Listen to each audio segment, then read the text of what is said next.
बच्चों, स्वागत है आपके अपने YouTube channel learning for success के में। अभी 12th का एग्ज़ाम चल रहा है, जिसमें कल आपका पॉलिटिकल साइंस का एग्ज़ाम होने वाला है। उस एग्ज़ाम में आने वाले कुछ महत्वपूर्ण प्रश्नों को हम लोग देखेंगे ताकि कल हमारे एग्ज़ाम में हेल्पफुल हो। तो चलिए चलते हैं अपने स्क्रीन पर क्वेश्चन के लिए। पहला क्वेश्चन है, दक्षिण का मुख्यालय कहाँ स्थित है।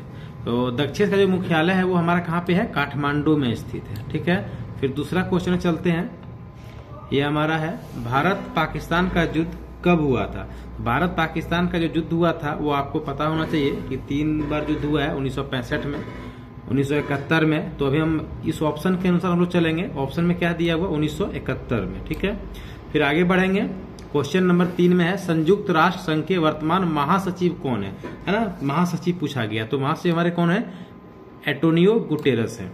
4 नंबर क्वेश्चन चलते हैं हम लोग। संयुक्त राष्ट्र संघ के किस अंग को 1994 में निलंबित कर दिया गया था। कौन से संयुक्त राष्ट्र का अंग है जिसको निलंबित कर दिया गया था, तो वो है आपका ट्रस्टी काउंसिल। आगे चलते हैं हम लोग। फिर 5वां नंबर क्वेश्चन में है, संविधान सभा के अस्थायी अध्यक्ष कौन थे। ये बहुत इंपॉर्टेंट क्वेश्चन है दोस्तों। यहाँ पे आप लोग कंफ्यूज कभी कभी कर जाते हैं, तो इसको याद रखिएगा कि अस्थायी अध्यक्ष जो होते हैं वो डॉक्टर राजेंद्र प्रसाद होते हैं। 6 नंबर क्वेश्चन आते हैं हम लोग, किस राजनीतिक दल ने संविधान सभा की बैठकों का बहिष्कार किया था। यानी जो संविधान सभा का बैठक हुआ था उसका बहिष्कार किया था, तो वो थे हमारे मुस्लिम लीग। 7 नंबर क्वेश्चन में है, किस संशोधन के द्वारा भारतीय संविधान की प्रस्तावना में पथ निरपेक्ष शब्द जोड़ा गया। यानी कौन से संशोधन में प्रस्तावना में संशोधित हुआ था और पथ निरपेक्ष। तो याद रखिएगा 42वां संविधान संशोधन हुआ था, और इसी संविधान संशोधन को हम लोग मिनी संविधान कहते हैं, क्योंकि बहुत ज्यादा संशोधन इस 42वां में ही हुआ था। आगे आते हैं, संविधान निर्माण करने में संविधान सभा को कितने समय लगा था। ये सभी आपको पता होगा, 2 वर्ष 11 महीने और 18 दिनों का समय लगा हुआ था। 9 नंबर में क्वेश्चन आते हैं, किसने कहा भारतीय संविधान वकीलों का स्वर्ग है। तो आपके जो प्रोफेसर आइवर जेनिंग थे, इन्होंने कहा था कि भारतीय संविधान वकीलों का स्वर्ग है। अगला क्वेश्चन है, भारतीय संविधान कब लागू हुआ था। देखिए यहाँ पे थोड़ा कंफ्यूज करने वाली, कभी कभी पूछा जाता है कि भारतीय संविधान कब अंगीकृत हुआ था। ठीक है, तो वहां पे आपका 1949 होगा, लेकिन अभी यहाँ लागू कब हुआ ये पूछा गया, तो 26 जनवरी 1950 को लागू हुआ था दोस्तों। आगे चलते हैं, वर्तमान में भारतीय संविधान की में कितनी अनुसूचियां हैं। देखिए वर्तमान समय में पूछ रहा है, तो वर्तमान में कितनी अनुसूची हम लोग का है, 12 अनुसूची है। आगे चलते हैं, कौन सा अधिकार अल्पसंख्यकों के हितों की रक्षा करता है। यानी कौन सा ऐसा अधिकार है जो अल्पसंख्यकों के हित जो है उसकी रक्षा करता है। तो हम लोग जानते हैं सांस्कृतिक और शिक्षा।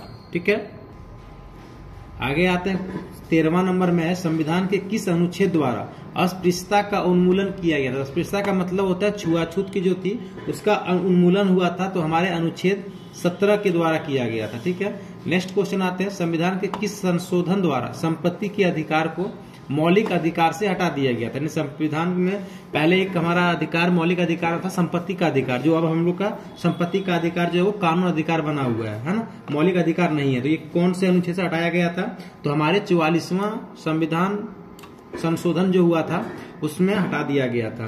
15 नंबर क्वेश्चन आते हैं, मौलिक अधिकारों को लागू करने के लिए रिट कौन जारी करेगा। देखिए मौलिक अधिकार अगर आपका हनन हो रहा है तो आप जाके अपने रिट का उपयोग कर सकते हैं, और ये जारी जो करता है वो करता है हमारे सर्वोच्च न्यायालय। ठीक है, सर्वोच्च न्यायालय करता है। फिर आगे बढ़ते हैं, भारतीय निर्वाचन आयोग में कितने सदस्य होते हैं, है ना। तो ये आपका जो होता है सदस्य की संख्या वो 3 होती है। 17 नंबर में आते हैं, निम्नलिखित में से किस निकाय को भारतीय संविधान का संरक्षण या प्रहरी माना जाता है ना। तो ये जो आपका है वो सर्वोच्च न्यायालय जो हमारे संविधान का संरक्षक होते हैं। आगे क्वेश्चन आते हैं, किस अनुच्छेद के तहत राज्यों में राष्ट्रपति शासन लगाया जाता है ना। तो याद रखिएगा राज्यों में पूछा गया राष्ट्रपति शासन। ठीक है, तो ये 356 के अकॉर्डिंग लगाया जाता है। उसके बाद है, मंत्री परिषद सामूहिक रूप से किसके प्रति उत्तरदायी होते हैं, तो होते हैं लोकसभा के प्रति। 20 में आते हैं, चुनाव आयोग का वर्णन भारतीय संविधान के किस अनुच्छेद में किया गया। तो चुनाव आयोग है उसका जो वर्णन है वो हमारे 324 अनुच्छेद में किया गया है। अगला क्वेश्चन आते हैं 21 नंबर, किस राज्य के विधानमंडल में विधान परिषद नहीं होता। तो दोस्तों याद रखिएगा कि राजस्थान जो है उसमें विधान परिषद नहीं है, बाकी बिहार, उत्तर प्रदेश, कर्नाटक ये तीनों में विधान परिषद हैं। अगला क्वेश्चन है 22 नंबर में, संसद के संयुक्त बैठक की अध्यक्षता कौन करता है? तो संसद के जो संयुक्त बैठक की अध्यक्षता होता है ना, उनकी अध्यक्ष कौन करते हैं? हमारे लोकसभा का ही अध्यक्ष करते हैं। ठीक है। अगला क्वेश्चन है राज्यसभा के सदस्यों का कार्यकाल कितना होता है? तो याद रखिएगा कि राज्यसभा का जो सदस्यों का कार्यकाल होता है वो 6 वर्ष होता है, लेकिन अगर विधान आपका एमएलए जो होते हैं वो 5 वर्षों के लिए होते हैं। ठीक है। अगला क्वेश्चन आते हैं लोकसभा में संघ शासित प्रदेशों में से कितने सदस्य हो सकते हैं? यानी जो लोकसभा के संघ शासित है, लोकसभा जो चुनाव होता है उसमें संघ शासित प्रदेश से कितने सदस्य जा सकते हैं? तो इसका आपका उत्तर हो जाएगा 20। ठीक है। अगला क्वेश्चन आते हैं उच्च न्यायालय के न्यायाधीशों की सेवानिवृत्ति की आयु कितनी, यानी कितने समय के बाद उच्च न्यायालय के जो न्यायाधीश होते हैं वो हमारे क्या कर जाते हैं? रिटायर कर जाते हैं ना। तो ये आपके 62 साल की उम्र में रिटायर करते हैं। भारत में उच्च न्यायालय की संख्या कितनी है? यानी भारत में टोटल में कितने न्यायालय है? तो याद रखिएगा 25 है, जबकि हमारा राज्य 28 है। ठीक है। अगला क्वेश्चन आते हैं हम लोग 27 नंबर में संविधान की किस अनुसूची में केंद्र और राज्य के बीच शक्ति का विभाजन किया गया है ना? यानी जो केंद्र और राज्य के बीच जो शक्ति होता है, एक दूसरे का जो विभाजन किया गया है वो कौन से अनुच्छेद में दिया गया है? तो याद रखिएगा ये आपका 7वां अनुसूची में, सॉरी अनुच्छेद नहीं 7वां अनुसूची में। ठीक है। अगला आते हैं पंचायती राज दिवस कब मनाया जाता है ना? जो हम लोग पंचायती राज का जो दिवस होता है वो हम लोग का कितने 24 अप्रैल को मनाया जाता है। ठीक है। अगला क्वेश्चन आते हैं 29 नंबर में 73वां एवं 74वां संविधान संशोधन कब लागू हुआ था? ठीक है। तो 29 नंबर का जो हुआ था वो 1993 में हुआ था। ठीक है। अगला क्वेश्चन आते हैं भारतीय संविधान के किस अनुच्छेद में संशोधन की प्रक्रिया का वर्णन किया गया है? ठीक है। तो याद रखिएगा ये जो अनुच्छेद है ये 300 आपका 68 है, लेकिन यहाँ पे देखिए ईस्वी दिया गया है, तो ये क्वेश्चन क्या है? गलत है। ठीक है। अगला क्वेश्चन आते हैं हम लोग राज्यों के पुनर्गठन आयोग का अध्यक्ष कौन था? 31 नंबर क्वेश्चन है। तो आपके न्यायमूर्ति फजल अली थे जो पहली आपका अध्यक्ष बने थे। उसके बाद अब आगे आते हैं भाषाई आधार पे सबसे पहले किस राज्य की रचना हुई थी? तो हम लोग सभी लोग पढ़े हैं, कब हुआ था? आंध्र प्रदेश का हुआ था। 33 में आता है भारत के प्रथम उप प्रधानमंत्री कौन थे, है ना? प्रधानमंत्री नहीं पूछा गया, उप प्रधानमंत्री पूछा गया, है ना? तो उप प्रधानमंत्री जो थे वो हमारे कौन थे? सरदार वल्लभ भाई पटेल थे।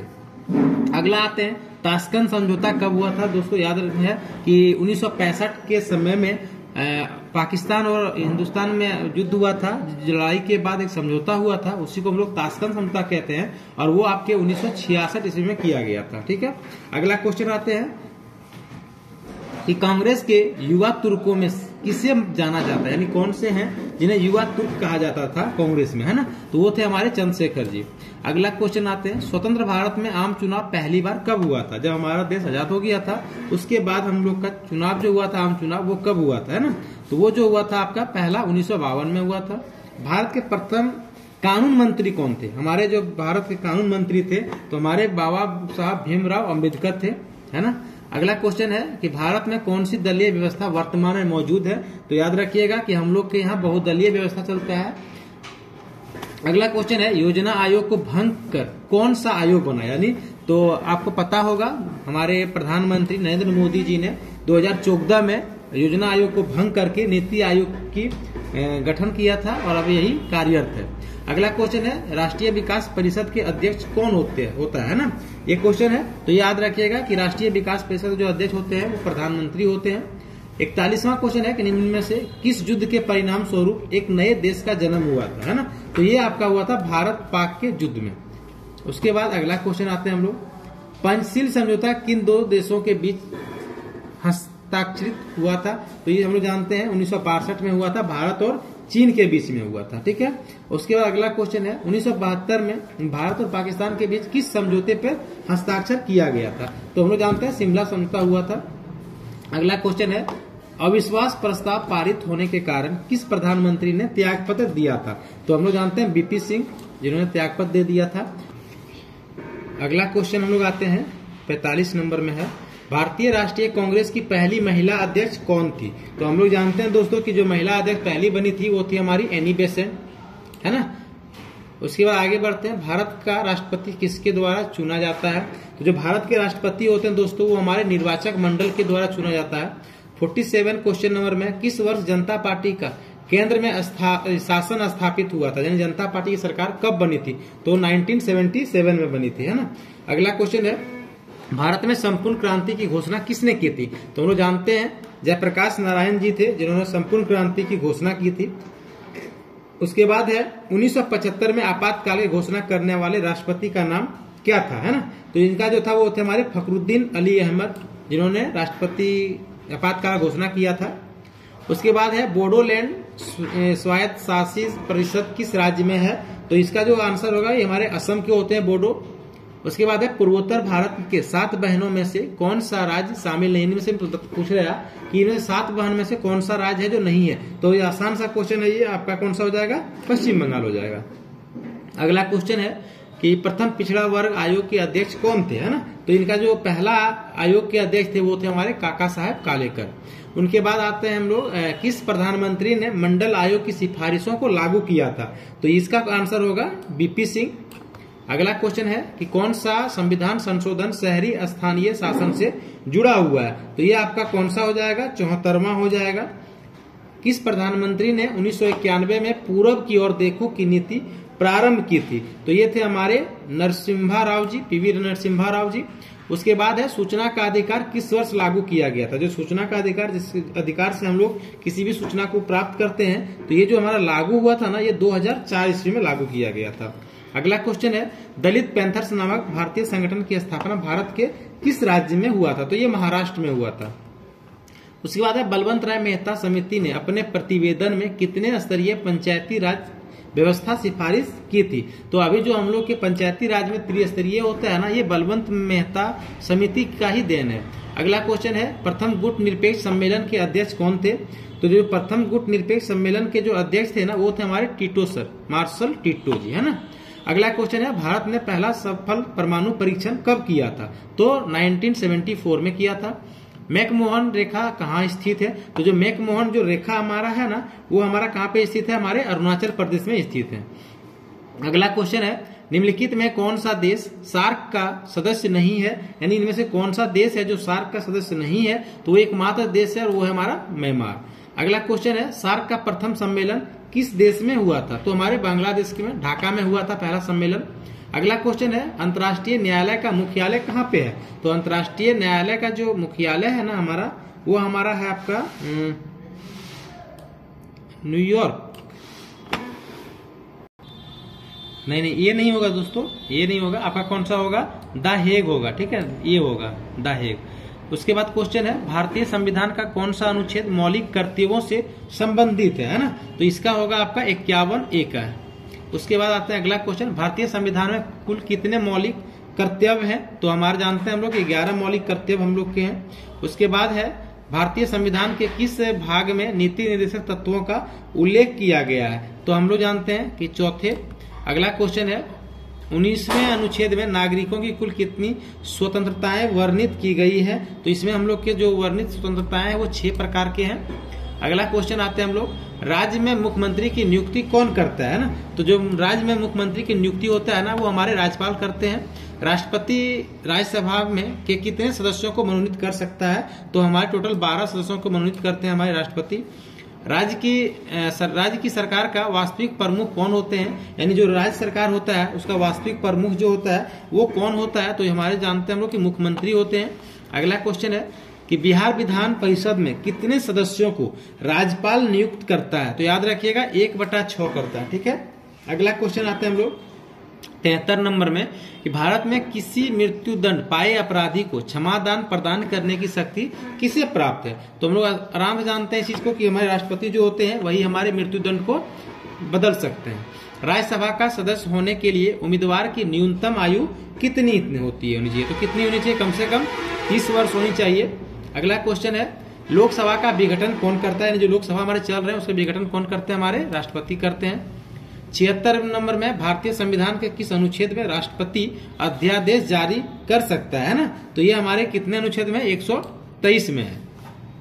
फिर है लोकसभा के सदस्य कितने वर्षों के लिए निर्वाचित होते हैं? तो लोकसभा के जो सदस्य होते हैं ना, वो हमारे 5 वर्षों के लिए निर्वाचित किया जाता है, फिर चुनाव होने लगता है। उसके बाद हमारा क्वेश्चन है 78 में लोकसभा के प्रथम अध्यक्ष कौन थे? तो लोकसभा जो था ना उसका प्रथम अध्यक्ष जो था ना वो हमारे मावलंकर, जीवी मावलंकर थे। उसके बाद अगला क्वेश्चन है, भारत के चुनाव आयोग को किस सूची में रखा गया है? तो हमारे जो भारत के चुनाव आयोग है ना, उसे संघ सूची में रखा गया है। अगला क्वेश्चन है, भारतीय संविधान के प्रस्तावना में कितने प्रकार का न्याय का वर्णन किया गया है? तो जो इनका न्याय का वर्णन है वो 3 प्रकार का है। अगला क्वेश्चन 81 नंबर में है, भारत के राष्ट्रपति पर महाभियोग लगाने का अधिकार किससे है? तो ये कौन है? हमारे संसद है जो महाभियोग लगा सकते हैं राष्ट्रपति पर। उसके बाद है, संयुक्त राष्ट्र संघ की स्थापना कब की गई थी? तो 1945 में संयुक्त राष्ट्र संघ की स्थापना की गई थी। संयुक्त राष्ट्र संघ के कितने अंग हैं? तो हमारे कितने अंग होते हैं? 6 अंग होते हैं। अगला क्वेश्चन है, निम्नलिखित में से कौन सुरक्षा परिषद का अस्थायी सदस्य नहीं है? तो हम लोग जानते हैं कि सुरक्षा परिषद का 5 ही देश है जो अस्थायी सदस्य है ना। तो इसमें जो आपके हैं, आपका फ्रांस जो है वो आपके अस्थायी सदस्य नहीं है। उसके बाद आते हैं अगला क्वेश्चन कि सुरक्षा परिषद के अस्थायी सदस्यों की संख्या कितनी है? यानी जो अस्थायी सदस्य होते हैं उनकी संख्या कितनी होती है? तो 10 होती है। अगला क्वेश्चन है, संयुक्त राष्ट्र संघ का मुख्यालय कहाँ पे है? संयुक्त राष्ट्र संघ का मुख्यालय जो होता है वो न्यूयॉर्क में है। ठीक है। विश्व स्वास्थ्य संगठन का मुख्यालय कहाँ पे स्थित है? तो ये हमारा कहाँ पे? जिनेवा में है। अगला क्वेश्चन आते हैं, गुटनिरपेक्ष आंदोलन का पहला सम्मेलन कब हुआ था? तो कब हुआ था? हमारा 1961 में पहला हुआ था। अगला क्वेश्चन है, किस शहर में गुटनिरपेक्ष आंदोलन का पहला सम्मेलन किया गया था? तो आपका कौन सा सम्मेलन हुआ था? बेलग्रेड में हुआ था। उसके बाद है, गुटनिरपेक्ष आंदोलन का 19वां सम्मेलन है ना, 19वां सम्मेलन 2024 में किस देश में किया गया था? तो हमारा किस देश में किया गया था? युगांडा में किया गया था। अगला क्वेश्चन है 91 नंबर का कि सार्क के कितने सदस्य देश हैं? यानी सार्क में कितने सदस्य अभी प्रेजेंट टाइम में देश हैं? तो 8 हैं। अगला क्वेश्चन है, सार्क का अंतिम सदस्य कौन है? मतलब जो अभी हाल फिलहाल में रहे हैं वो कौन है? आपका अफगानिस्तान आ गए। उसके बाद है, सार्क की स्थापना किस वर्ष हुई थी? तो सार्क की जो स्थापना हुई थी ना वो आपका कब हुआ था? 1988 में हुआ था। ठीक है। अगला क्वेश्चन आता है, बिहार विधानसभा के कितने सदस्य हैं? यानी जो बिहार विधानसभा है उनके कितने सदस्य होते हैं? 243 होते हैं। अगला क्वेश्चन है, संविधान का 42वां संशोधन किस वर्ष पास हुआ था? 95 नंबर क्वेश्चन है। तो हुआ था ये 1978 में। नेक्स्ट क्वेश्चन है, भारतीय संविधान का कौन सा संशोधन दल बदल विरोधी कानून से संबंधित है? तो ये सबका है 52वां। नेक्स्ट क्वेश्चन आते हैं हम लोग कि भारतीय संविधान के किस अनुच्छेद के तहत वित्तीय आपातकाल लगाया जाता है ना? तो ये आपका कौन से है? 360। देखिए 2 क्वेश्चन पूछ चुके आ गया है राष्ट्रपति के अधिकार के अनुसार। फिर है 98 नंबर का क्वेश्चन कि निम्नलिखित में कौन सा अनुच्छेद जीवन के अधिकार से संबंधित है? यानी कौन सा अनुच्छेद हमें जीवन का अधिकार देता है ना? तो ये आपका कौन सा देता है? अनुच्छेद 21। अगला क्वेश्चन है कि 1975 की राष्ट्रीय आपातकाल की घोषणा के समय भारत के प्रधानमंत्री कौन थे? जिसमें आपातकाल की घोषणा की गई थी उसमें हमारे प्रधानमंत्री कौन थे? इंदिरा गांधी थे। एक लास्ट क्वेश्चन है कि भारत में कुल कितने राज्य हैं? तो भारत में वर्तमान में कितने राज्य हैं? 28 राज्य हैं। ठीक है। और यही आपका 100 क्वेश्चन है दोस्तों। ये आप फुल लग रहा है कि आपके आने वाले एग्जाम में शायद क्वेश्चन ये आपसे आ सके और आपको हेल्पफुल मिल सके। ठीक है। तो इस प्रकार से हमने पूर्णतः 100 क्वेश्चनों का आंसर हम आपको दिए। आशा है कि आपके आने वाले एग्जाम यानी जो कल एग्जाम होने वाला है पॉलिटिकल साइंस का, वहां पे क्वेश्चन देखने को मिलेगा। आप 2-4 बार इसको देख के याद कर लें ताकि अगर इससे कुछ भी क्वेश्चन आए तो छूटे नहीं। और आगे हिस्ट्री वगैरह का भी क्वेश्चन अपलोड किया जाएगा तो जिसके कारण से आपको हेल्प मिल सके। और इस तरह का क्वेश्चन देखने के लिए आप हमारे YouTube चैनल को लाइक एवं सब्सक्राइब करिए। धन्यवाद।